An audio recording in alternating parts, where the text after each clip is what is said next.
จอดูหนังวิเคราะห์บานเตะที่ได้3คู่ประจำวันเสาร์ที่7เดือน2ปี2026เรามาเริ่มกันในคู่หนึ่งในศึกพรีเมียร์ลีกอังกฤษในเวลา 19:30 ของคืนนี้บิ๊กแมตช์ระหว่างแมนเชสเตอร์ยูไนเต็ดจะเปิดบ้านต้อนรับการมาเยือนของท็อตแนมฮอตสเปอร์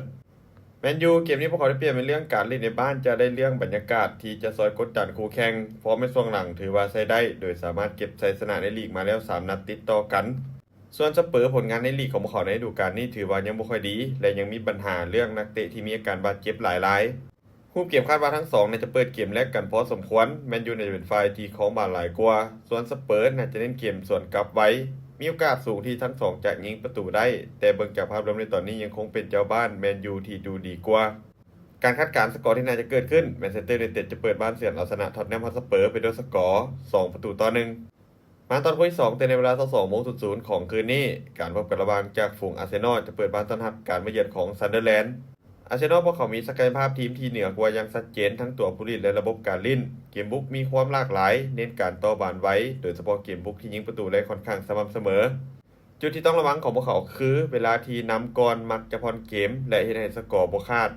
ส่วนซันเดอร์แลนด์พวกเขาเป็นทีมที่มีฟอร์มการเล่นในช่วงหลังถือว่าใช้ได้เกมรับมีวินัยเน้นการแพ็กโซนใจสู้เกมใหญ่มักจะเน้นความหัดกลุ่มบ่เปิดหน้าแรกแต่ปัญหาคือคุณภาพเกมบุกยังคงเป็นห้องหลายถ้าถึกยิงนำไว้เกมมีสิทธิ์ที่จะไหลได้เช่นกัน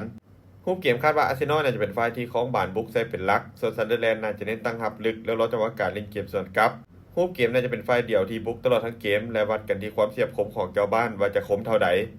การคาดการณ์สกอร์ที่น่าจะเกิดขึ้นอาร์เซนอลจะเปิดบ้านเอาชนะซันเดอร์แลนด์ไปด้วยสกอร์2-0มาตอนที่3ในเวลา 22:00 ของคืนนี้การพบกันระหว่างวูฟแฮมป์ตันวันเดอร์จะเปิดบ้านต้อนรับการมาเยือนของเชลซี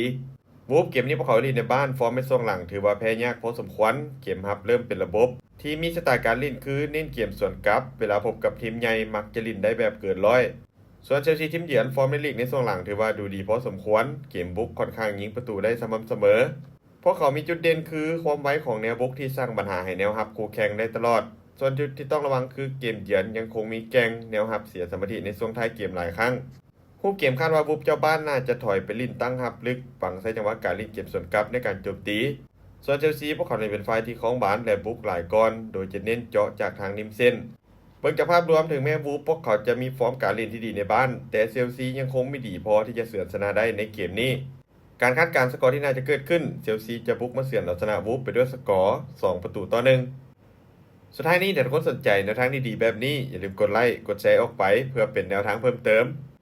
และใครสนใจอยากลงทุนสามารถกดลิงก์ทางหน้าซ่องได้เลยเด้อ